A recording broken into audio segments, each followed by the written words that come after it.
Chosen one, I need you to breathe for a moment. Not with your lungs, but with your spirit. Because what you're about to hear was never written, never documented, never preached from a pulpit, and yet you were entrusted with it. There are powers God releases before Scripture, and powers He releases after Scripture.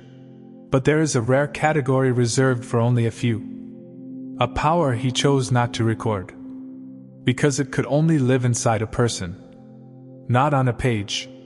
And if you found this message, it's because you carry it. This isn't coincidence. This is recognition. Stay with me until the end, because by the time this message is over, you won't just understand who you are, you'll activate it. Chosen one. Scripture records miracles. Scripture records laws. Scripture records commandments, warnings, and prophecies. But Scripture does not record everything God releases.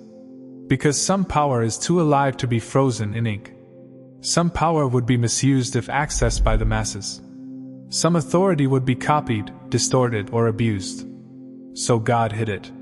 Not in scrolls. Not in stone. Not in temples. He hid it in people. And not just any people. He hid it in the ones who could survive isolation without losing faith. In the ones who could endure misunderstanding without becoming bitter. In the ones who would be overlooked by the world, but recognized instantly by heaven. Chosen one. You are not missing a verse. You are the verse. Have you noticed something strange about your life? You were never given clear instructions. Others had mentors. Others had maps. Others had lineage, systems, traditions. But you were guided by intuition, pressure, silence, and inner knowing. That wasn't neglect. That was containment. Because the power you carry doesn't function under formulas. If God had written it down, people would have tried to replicate it without purification. But your power activates only through experience. That's why your life felt like a test, with no answer key. That's why you were trained through loss, not lessons. Through betrayal, not textbooks. Through waiting, not applause. Scripture teaches principles. But you were trained to carry presence. Chosen one. This chapter may feel uncomfortable, not because it's wrong, but because it's accurate. You don't learn these signs. You recognize them. And if even one of these lands deeply, understand this clearly. You are not imagining it. You are not exaggerating it. And you are definitely not alone. Let's begin. Have you noticed that sometimes you don't even have to speak? You walk into a room and the energy shifts. Conversations pause. People suddenly become aware of themselves. Some feel calmer. Some feel exposed. Some feel irritated for no logical reason. And you've probably been told things like, I don't know why, but I feel comfortable telling you this. You make me nervous, and I don't know why. There's something different about you. Chosen one, that's not charisma. That's not confidence. That is authority without announcement. Unrecorded power doesn't convince. It reveals.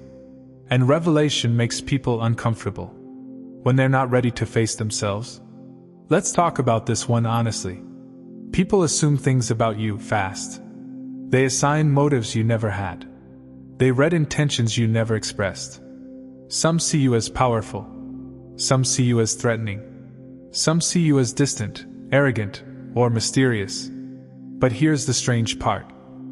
They're all reacting to something real. They just don't know what to call it. Because when unrecorded power is present, people don't respond to who you are. They respond to what you awaken in them.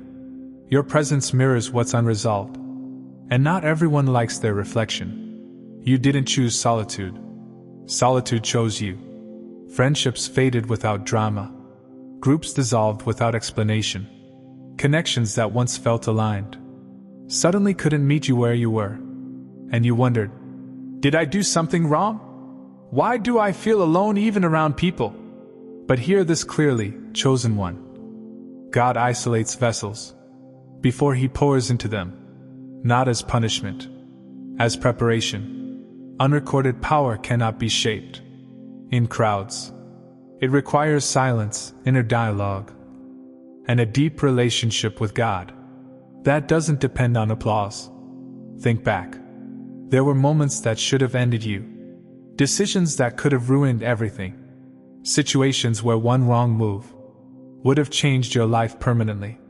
And yet, you're still here. Not untouched, but preserved. Maybe the accident didn't happen. Maybe the door closed at the last second. Maybe someone intervened unexpectedly. Those weren't coincidences.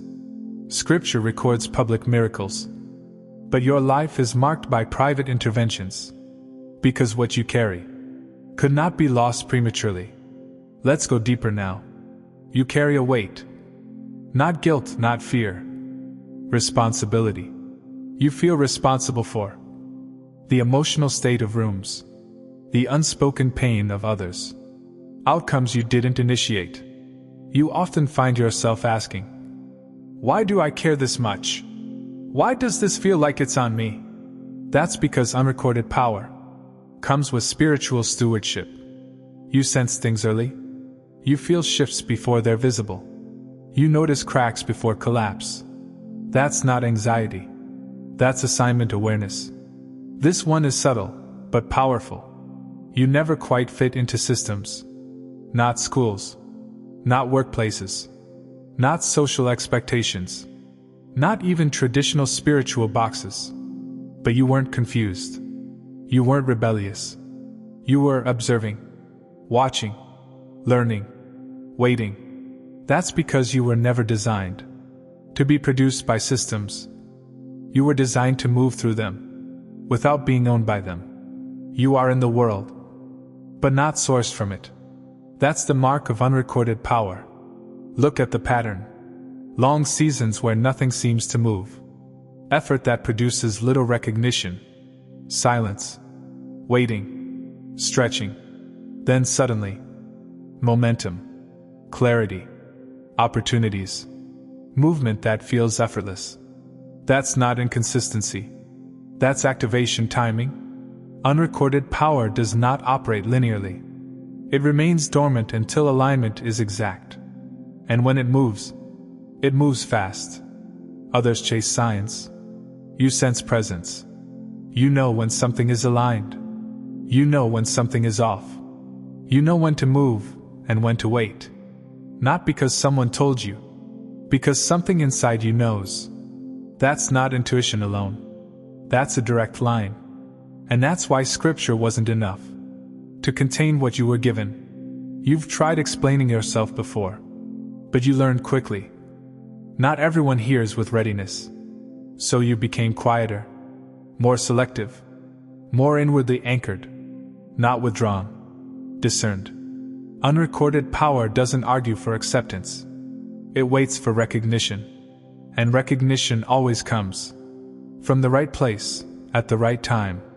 Finally, if this chapter feels uncomfortably specific, if it feels like your inner life is being narrated, that's not coincidence. That's resonance. Truth recognizes truth. And unrecorded power always responds. When it's called by name, even silently. Chosen one. If these signs live in your story, then what you carry was never meant to be written down. It was meant to be lived out.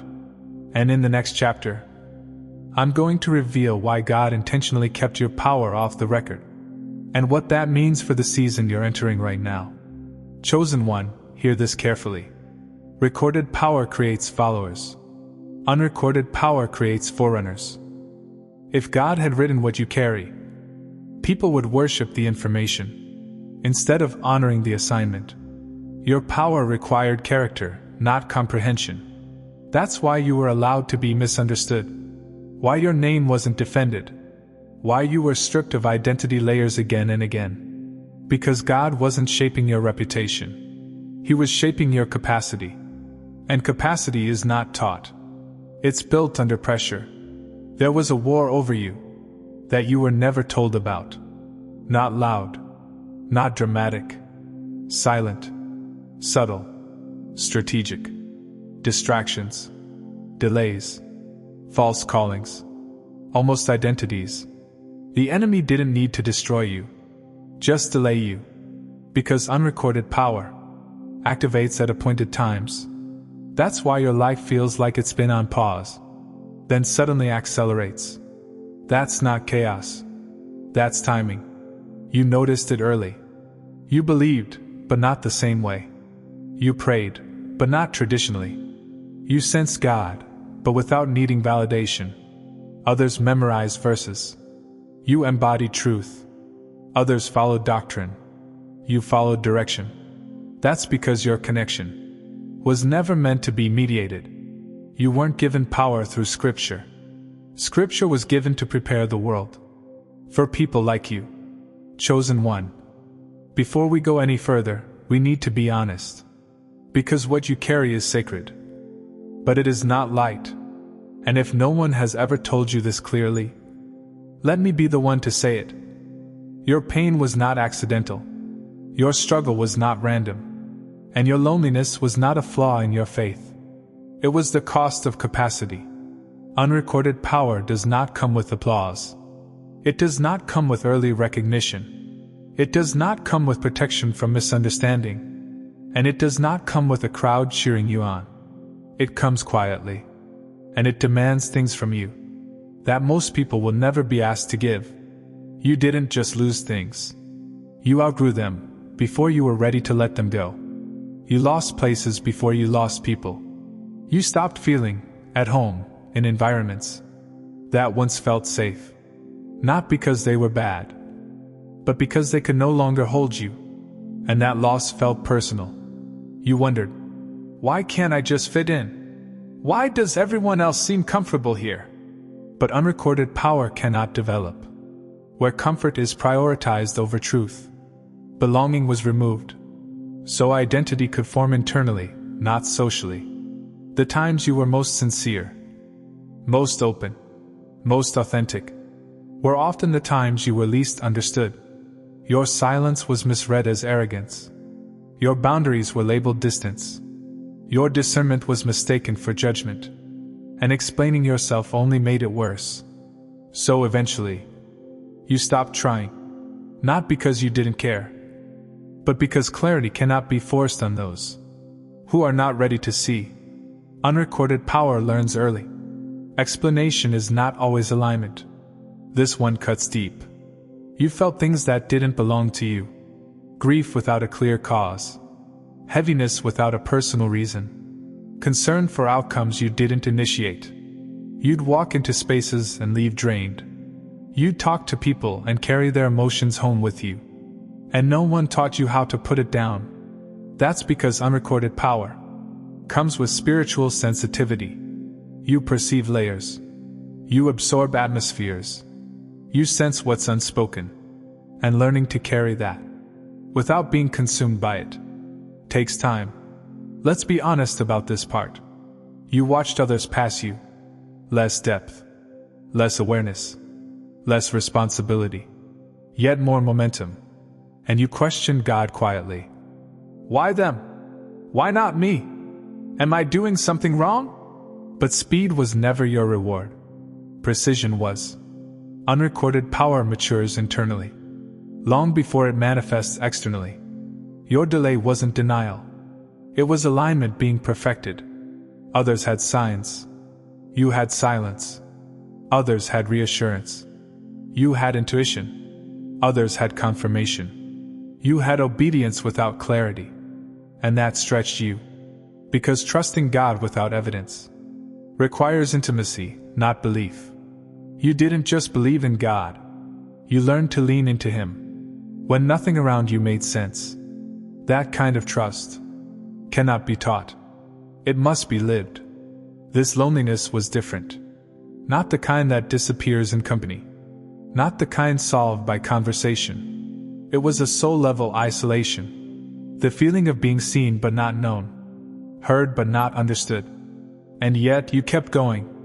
Because something in you knew. This was temporary. That solitude was shaping your voice. Before giving you an audience. This may be the greatest cost of all. You were required to develop resilience, without losing compassion, strength without bitterness, boundaries without cruelty, authority without ego. And that is exhausting, because it's easier to harden than to stay open. But unrecorded power must remain pure, and purity requires continuous inner work. Here's the truth most people never hear. If God had written your power down, someone else would have tried to carry it, without paying this cost. But the cost filters the vessel. Only those willing to endure the refining are trusted with the release. You weren't chosen because you were perfect. You were chosen because you were willing. Chosen one. If this chapter stirred emotion, it's because your pain finally has context. You didn't suffer without purpose. You were being shaped to carry something that could not be handed to just anyone. And in the next chapter, you'll understand what happens when the cost has been paid and the power is finally allowed to move. Stay with me. You didn't come this far just to survive. You came to activate. Here's what no one told you. When your power activates, you stop seeking permission. You stop explaining yourself. You stop needing confirmation. You stop chasing outcomes. And instead, things move around you. Doors open without force. Resistance dissolves without argument. Alignment replaces effort. Because unrecorded power doesn't fight systems. It reorders them. Chosen one. Before you read this, pause. Take one slow breath in through your nose. Hold it for a moment. Then release it gently. You are not rushing this. What you're about to speak is not for performance. Not for anyone else listening. Not for comments or validation. This is for alignment. Read it out loud, even if your voice shakes. Even if it feels unfamiliar. Even if a part of you resists. That resistance is not fear. It's recognition. Now begin. I stand here willingly. Not because I understand everything, but because I trust what has been placed within me. Pause. I acknowledge that God entrusted me with a power that was never written, never explained, and never meant to be copied. Pause. I release the need to be seen, the need to be understood, and the need to be validated by systems that were never designed to recognize me. Breathe. I let go of the pain of delay, the weight of loneliness, and the silent grief I carried without language. Pause longer here. I forgive myself for doubting what I could not yet name. I forgive others for failing to see what God was still forming. Breathe. I no longer confuse isolation with abandonment, or stillness with stagnation. Pause. I now understand that what was hidden was being protected. Let that settle. I accept my timing without comparison. I accept my path without explanation. I accept my authority without apology. Breathe slowly. From this moment forward, I choose alignment over urgency, truth over comfort, and obedience over approval. Pause. I give God permission to move through me without resistance, to position me without fear, and to use me without compromise. Breathe. I do not rush what is sacred. I do not chase what is assigned. I do not shrink what heaven entrusted. Pause. What was dormant now awakens gently. What was restrained now aligns cleanly. What was hidden now prepares to move. Without force. Without noise. Without distortion. Long pause. I step forward as I am. Not perfected, but willing. Not certain, but surrendered. Breathe. What God placed within me does not need permission from the world. It responds only to His timing. Pause. I walk in clarity. I walk in restraint. I walk in quiet authority. Final breath. And I trust that what activates next will not overwhelm me, because I was prepared for it. Chosen one. After you finish reading, sit in silence for a few seconds. Don't analyze what you felt. Don't look for a sign. Stillness is the sign. That calm, that grounded awareness, that subtle shift. That's not imagination. That's integration. You don't need to announce this moment. You don't need to explain it. You don't need to prove anything changed. Unrecorded power never activates loudly. It activates cleanly, and from this point forward, you'll notice something different. Not outside of you, but in how you move, how you wait, and how little you feel the need to rush what God is already arranging. If this activation resonated, place IT is sealed in the comments, not for others, but as a marker for yourself, that you crossed an inner threshold. Stay grounded. Stay aligned. What comes next will recognize you before you ever look for it. Chosen one. This message wasn't meant to convince you. It was meant to wake you up. Because now that you know, your power was never meant to be written. You'll stop searching pages and start trusting presence. If this message found you at the right time, type "I receive" in the comments. Not for me, but as a signal to yourself that you're ready to walk differently. Subscribe if you feel called. Stay close, because what activates next won't be subtle, and those who carry unrecorded power never walk alone, even when it feels like it. Chosen one, before you go, I want to speak to the givers, the ones whose hearts feel called to pour back into the vessel that pours into them. If this message awakened you, if it strengthened you, if it spoke to your spirit in a way only heaven could orchestrate, then I invite you, only if your heart feels led, to sow a $1 seed into this channel. Not because God needs it, but because giving is a spiritual law. A small seed carries big obedience, and God multiplies what is given with pure intention. Your $1 keeps this ministry alive, keeps the messages flowing, and helps this word reach the next chosen one who needs it. If you feel that nudge in your spirit, if you feel that gentle pull, you can plant your $1 seed using the link in the description. And if you can't or don't feel led, you are still loved, still seen, and still covered. Blessings to every giver, and blessings to every listener. Your seed moves heaven in ways you may never see. But God sees it all.